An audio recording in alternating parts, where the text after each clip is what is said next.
Negocios de carne y hueso, con Mariló Sánchez Fuentes.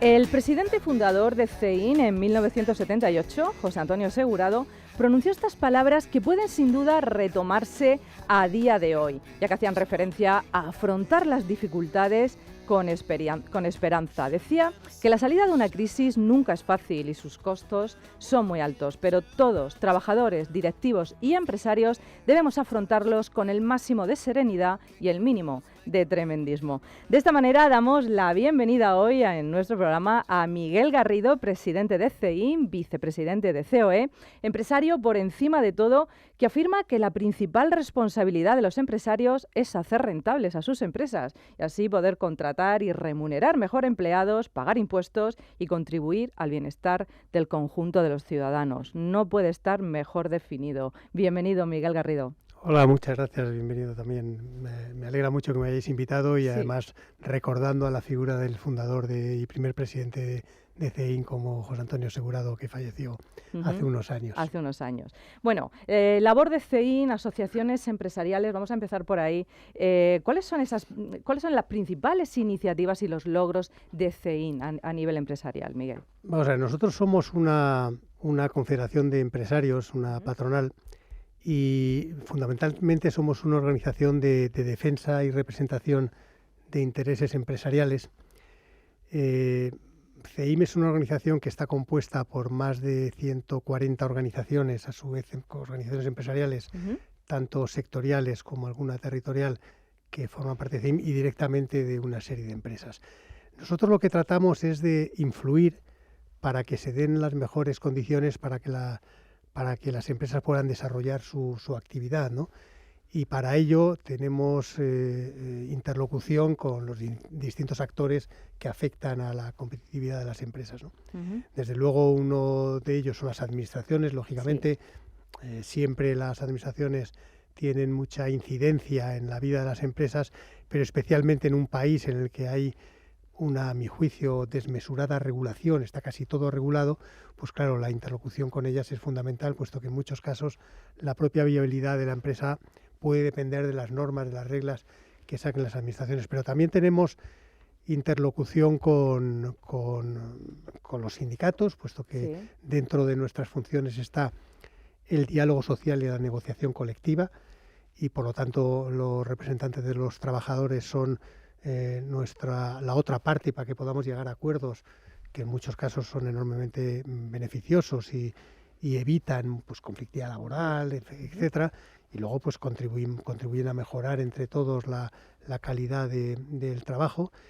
Y también, como estamos haciendo ahora, que tenemos una interlocución con la sociedad a través de los medios de comunicación, para dar a conocer también nuestras posturas. Yo creo que durante mucho tiempo, y de eso la persona que va a hablar después sabe muchísimo más que yo, Manuel Campo Vidal, de comunicación, pero durante mucho tiempo los empresarios hemos renunciado a participar en la comunicación, a ser parte de la comunicación, y eso a la larga tiene consecuencias muy negativas, puesto que se oye solo una parte y muchas personas dentro de la sociedad están condicionadas a su opinión a haber renunciado nosotros voluntariamente, porque era incómodo, porque las empresas no querían mostrarse. Yo creo que ahora estamos haciendo un verdadero esfuerzo para darnos a conocer, y yo soy de los que opino que hay que estar en todos los lugares donde se nos requiera y dar nuestra opinión.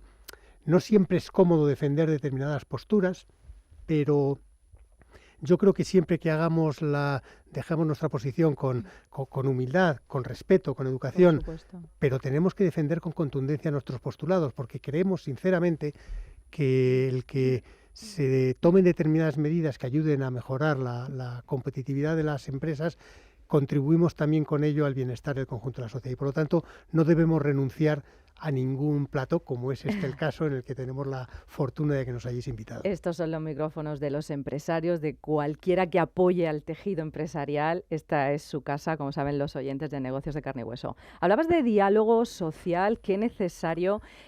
¿Cómo valora CEIN la reciente subida del salario mínimo interprofesional? ¿Ha habido diálogo social ahí? Bueno, a nosotros nos preocupa mucho la manera en la que se ha llevado a cabo esta decisión, que es competencia del Gobierno, ¿no? El Estatuto de los Trabajadores fija cuál es el método para determinar las subidas cada año del salario mínimo interprofesional. Y dice, y además lo dice de una manera muy clara, muy rotunda, que el Gobierno fijará esta subida tras escuchar a los agentes sociales. En ningún momento dice tras negociarlo con ellos o tras acuerdo, dice tras escuchar a los agentes sociales, y teniendo en cuenta 4 parámetros, que son la aportación del trabajo a la renta nacional, el índice de precios al consumo, la coyuntura económica general y la productividad. Esos 4. En virtud de esos 4, cada uno damos nuestra opinión. Nosotros en su momento dijimos que pensábamos que lo adecuado sería un 3, que podría subir hasta casi un 4% si se tenía en cuenta una serie de factores para el campo, para los contratos públicos, la indexación de esta subida, y dimos nuestra opinión, cómo determina la norma que tenemos que hacer. Y curiosamente el Gobierno determinó que la subida, en virtud de esos, supongo que de esos parámetros objetivos, porque esto no es un criterio ni político, ni decidió que la subida debería ser del 4. Así nos lo comunicó y nos dijo sin que tuviera en cuenta las otras peticiones que nosotros habíamos hecho. Sí. Y cuando nosotros dijimos que nuestra postura era que no, que debía ser un 3 o un 3,7 como mucho si se daban estas circunstancias, dijeron, bueno, pues si ustedes no están de acuerdo y no firman un acuerdo, en vez del 4 lo subiremos al 5. Exacto. Y eso es lo que nos parece, que en primer lugar no se está cumpliendo con la propia norma, y en segundo lugar que es un chantaje inaceptable. Porque nosotros tenemos que decir qué es lo que creemos que es lo conveniente para la economía española, y no qué es lo que le conviene al Gobierno para sus relatos. Pues vamos a decirlo en estos micrófonos. ¿Qué supone ese 5% de subida del salario mínimo interprofesional para la economía española? Bueno, esto es muy complicado de prever, ¿no? Y se hacen muchos estudios previos, posteriores, etcétera, y nunca es fácil saber, porque en una economía son muchos los factores que afectan a la creación de empleo, a la configuración de los salarios, etcétera, y depende mucho de los sectores, de los territorios, de una zona de España o de otra, incluso de las propias empresas, ¿no? De hecho, hay muchísimas empresas, a las cuales no les afecta el salario mínimo interprofesional, porque ya hay convenios colectivos que tienen una cantidad superior al salario mínimo y unas condiciones pactadas con los trabajadores de las empresas por encima. O sea, hay muchas empresas a las que no les afecta nada. Que normalmente son grandes corporaciones, ya que más les afecta son a pymes y depende a mucho micropymes. Y depende mucho de los sectores. Incluso una empresa pequeña de un sector tecnológico, no sé qué, pues a lo mejor tiene porque necesariamente para captar talento en ese sector, pues tienen que pagar más y por lo tanto no están afectados. El problema es que hay otras muchas empresas, muchos autónomos, e incluso ni empresas ni autónomos, la economía familiar, donde sí que afecta y mucho. Por ejemplo, en los servicios domésticos, en la atención a personas mayores, la subida que la están pagando ciudadanos normales que cobran su pensión para ayudarles, como vemos, tanta gente que está ayudando a las personas mayores y están contratados, a esas personas se les sube un 5% cuando su pensión ha subido por debajo del 5%. Es decir, esto afecta a muchas personas. ¿Y qué ocurre? Que hay muchas empresas, hay algunas empresas que les da igual, hay otras empresas que van a ganar algo menos de lo que ganaban, hay otras que van a dejar de ganar y hay otras que van a perder. Y las empresas, cuando pierden, a medio o largo plazo, acaban comprometiendo su propia viabilidad. Por lo tanto, que tiene incidencia sin ninguna duda, y sobre todo que para eso está la negociación colectiva. Claro, que es lo que se ha que obviado, ¿no? Lo suyo es que dejen a las empresas negociar con los trabajadores para llegar a los mejores acuerdos, teniendo en cuenta factores como la productividad. Porque si solo subimos los salarios y eso no va acompañado de un incremento de la productividad, a la larga perderemos competitividad y desaparecerá tejido empresarial. Y desaparecerá empleo. Claro, es la cadena, ¿no? ¿Tenemos los empresarios miedo a contratar, Miguel? Bueno, es humano tenerlo. Claro, Sí, yo soy empresario desde hace muchísimos años y yo me acuerdo, era mi socio y yo, creamos nuestra empresa en el año 1985, y la primera vez que contratamos una persona teníamos bastante respeto, ¿no?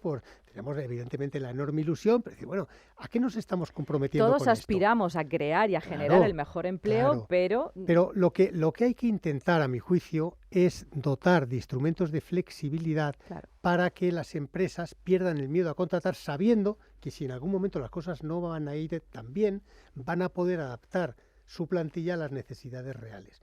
Porque si cuando las cosas van bien contratas personas y cuando van mal no te dejan reducir las plantillas, adaptarlas a las necesidades que tienes en ese momento, pues al final te lo piensas 2 veces antes de contratar. Entonces, cuanto más barreras de salida pongas, mayor barrera de entrada va a suponer. Y eso es lo que yo creo que debería haber, con las cifras de desempleo que tenemos en España, que siguen siendo muy altas, altísimas, debería haber una enorme sensibilidad a cómo afectan todas las normas a la creación de empleo. Y debería hacerse un informe de impacto, yo creo que siempre económico, pero por lo menos de impacto en el empleo de cada una de las normas. Porque claro, es fácil regular cada vez más, ahora estamos con el tiempo del trabajo, ha dicho hoy la vicepresidenta también que va a endurecer los controles horarios, etc. Bien, sí, ¿ha analizado usted cómo afecta eso al empleo? Porque eso es lo primero que debería hacer usted, que es ministra de Trabajo. Tenemos muchos temas, no nos va a dar tiempo a tratarlos todos hoy. Demasiado. No, vas a tener que venir más veces, Miguel, porque cada uno de los Hemos temas... descubierto que estamos al lado, con lo cual... Efectivamente, cada uno de los temas es un programa en sí mismo, pero solo rápidamente, ¿crees que los fondos europeos están llegando adecuadamente a las empresas? Esa es otra pregunta muy complicada y muy complicada de contestar es un programa rápidamente. Completo. Muy rápidamente, pero te diré, hay mucha sensación de muchísimas empresas de que los fondos no están llegando. Y eso es preocupante. Y hay gente que se está desanimando. Y yo creo que los fondos europeos eran la herramienta perfecta para transformar nuestro tejido empresarial para ser más competitivo, más innovador, más moderno, más adaptado a los nuevos tiempos. Que eso se esté desperdiciando y que tengamos la sensación de que aquí son las administraciones públicas, las empresas públicas, las que se están llevando la mayor parte de esos fondos, es algo que desde luego nos tiene que preocupar y mucho. Yo estoy empeñada en ir recopilando todos esos millones que dicen que hay. Yo voy como recopilando y decir, mira, estos están aquí. La semana pasada en este programa encontramos 550 millones que la EOI está canalizando a través de las empresas y que me he empeñado, ojo, en averiguar si llegan o no llegan, y iremos dando cuenta de ello. Pero bueno, hay muchos miles de millones que están repartidos y tenemos que hacer que lleguen a saber dónde está. Tenemos muchos temas, como te decía Miguel, pero mirando hacia el futuro, ¿qué visiones y proyectos tiene CEIN? Bueno, nosotros nuestra ambición es conseguir representar al conjunto del tejido empresarial madrileño.